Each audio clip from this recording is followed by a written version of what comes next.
So it is now December 5th as of this video releasing. So now we will be reviewing Polar Express in order to properly continue our journey to get ready for the Christmas holiday. So let's get into it. So right off the bat, this movie is going to be getting a sequel. So I want to talk a little bit about the way this movie got made. Now, I know this was a movie that came out all the way back in 2004, 20 years ago. Isn't that crazy to think? Like the kids who grew up on this movie, like who were around in 2004, they're gonna feel like freaking old men at this point. Like, this movie was very, very long ago. And yes, there have been talks that a Polar Express 2 is being made as of right now as we are reviewing this first one. And rumors are true. It's happening, and I'm very excited because I am a major big fan of the Polar Express. I think it is a cult classic. So without further ado, let's get into the official review for it. Now, right off the bat, I've noticed that, like, I'm looking at the cast right now, and Tom Hanks plays like almost every character. He plays the hero boy, our main character with a rip in his blue robe who carries around marbles and ultimately is losing his belief in Christmas, which I have to say, beautiful character development as well. But I'll talk about that in a second. Back to the characters. Tom Hanks also plays the conductor and the hobo and a few other characters, but like including Santa Claus, the man himself.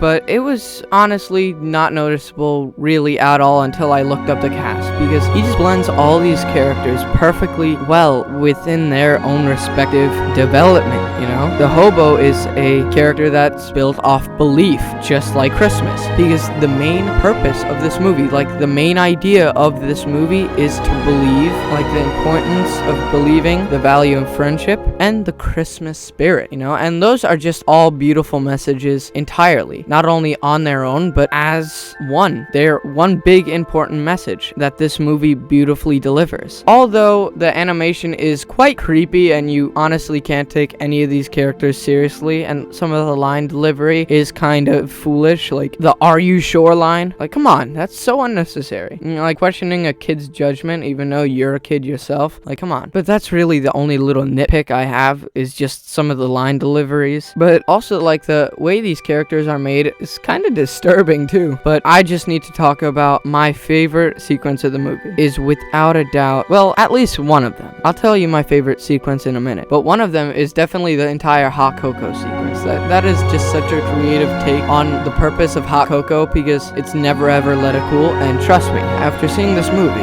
anytime I make a hot cup of cocoa, all I remember is the conductor saying, "Never ever let it cool." And I don't. I never let it cool. I get 5th degree burns on my mouth because I drink it so early, like straight off the pot, because you can't ever let it cool. But young kids who are watching this video, let your hot cocoa cool before you drink it, or else you'll get an extreme burn and not be able to taste anything. Just speaking from experience. But also, this movie is just so amazing in so many ways that it even got its own little recreation one time, which actually I have visited before, and it was awesome. Like, I even got this cool Polar Express globe. But it was just such a fun experience and like, I met the hobo. He's like, "You want a hot cup of Joe?" And I'm like, no, I'm good. I proceeded to sniff the cup.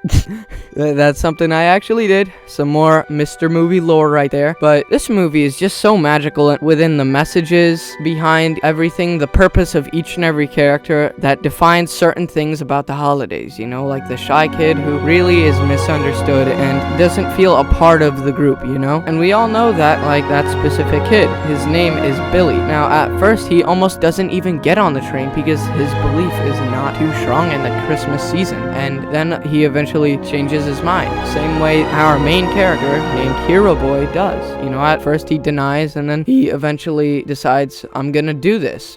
And now, speaking on just things I really enjoyed about this movie, the intro was just so interesting, you know? Like, I still, every time I watch the intro, I always remember back to when I was like 7 years old, 8 years old, and just watching that kind of eerie, kind of disturbing, like, beginning, because it's a dark room. You follow a camera going to the kid's face while hearing Tom Hanks voiceover, you know, like repeating the same lines from the book, because this movie was based on a book, and I've read the book so many times and I love the book. It's one of my favorite books. But it was kind of disturbing, you know, like, I sit quietly in my bed and then I heard a sound that I thought I'd never hear, you know, like stuff like that. It was just kind of eerie and disturbing a little. But this movie, it's disturbing in its own right because of the animation itself, but we all need to remember this was 2004. It would be way better and way more different 20 years later in 2024. But this movie also like is heavy in like the believing part of it, you know, like the kid doesn't believe, like he shakes the bell and he doesn't hear anything, you know, and that's kind of like sad. But then like towards the end of the movie, when he does see Santa, he wants one of the bells for Christmas and he gets it, but unfortunately from when he ripped his robe at the beginning of the movie, he loses the bell, but thankfully it gets returned to him on Christmas morning. But with his hope shattered on that Christmas Eve night, we just kind of feel for the character because he finally gets to believe in Christmas, and then that's taken away from him once he cannot find the bell. But also, talking about his pocket, there's also some magic that has to do with this movie because he doesn't have a ticket. He never had a ticket and he got on the train, and then the conductor's like, "Ticket please," and he pulls it out, like he goes into each and every pocket and doesn't find anything, and he's like, "Try your other pocket," and he pulls it out like some type of freaking Houdini magic, you know? And that's just like, that's me like, wow, like the Christmas lore and Christmas magic is so unpredictable and open to literally anything. And especially in the Polar Express, it takes it to another level with everything that's done and said in this movie. And also the relationships between each and every character is just something that we don't really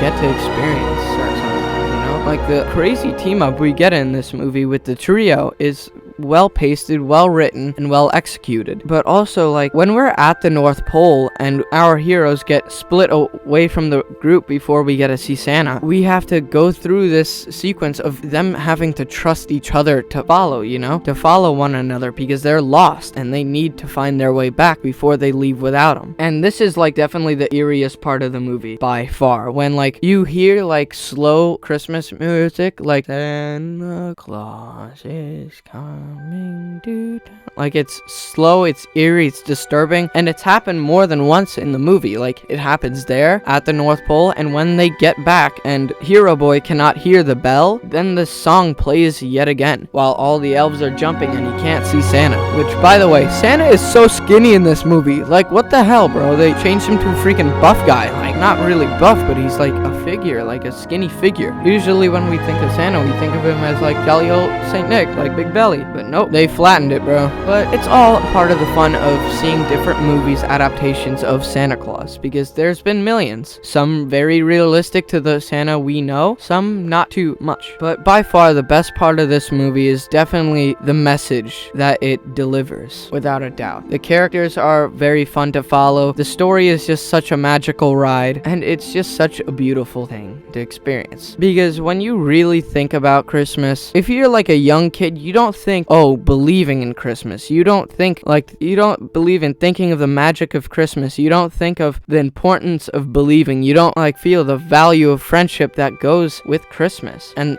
the Christmas spirit. Usually, like, if you're a young kid, you think just Santa Claus is coming and he's gonna eat the cookies and the milk, and you leave carrots out for the reindeer and he's gonna drop presents. And you just gotta be good all year. Even though, seriously, none of us, like, you're crazy if you're good all year long. Like, you're a crazy kid if you're perfect and good all year long, because nobody's perfect, yet Santa always does it for us, you know? But kids never really think about, like, if you're 5 or 8 or 10 or 11 or 12, you don't really think about that. You think just Christmas, you think presents, you think family, you never really think about what Christmas is truly about. Sure, it's awesome to get a bunch of gifts from your family and Santa himself, but it's also very beautiful when you just stop and just take it all in and believe truly in what Christmas is and the value of friendship and the spirit of Christmas, and this movie just does it so beautifully and perfect. It is definitely a 10 out of 10. It is a fantastic time that is irreplaceable because of the messages behind this movie. I think honestly this is the most deepest review I've ever done for anything, because usually movies don't really have too deep of a message, but when it's specifically like Christmas related, then you gotta really pay attention for what it's trying to tell you, you know? And with the Polar Express, I've said what it's trying to tell you, you know? The themes of like believing and caring for one another and showing love and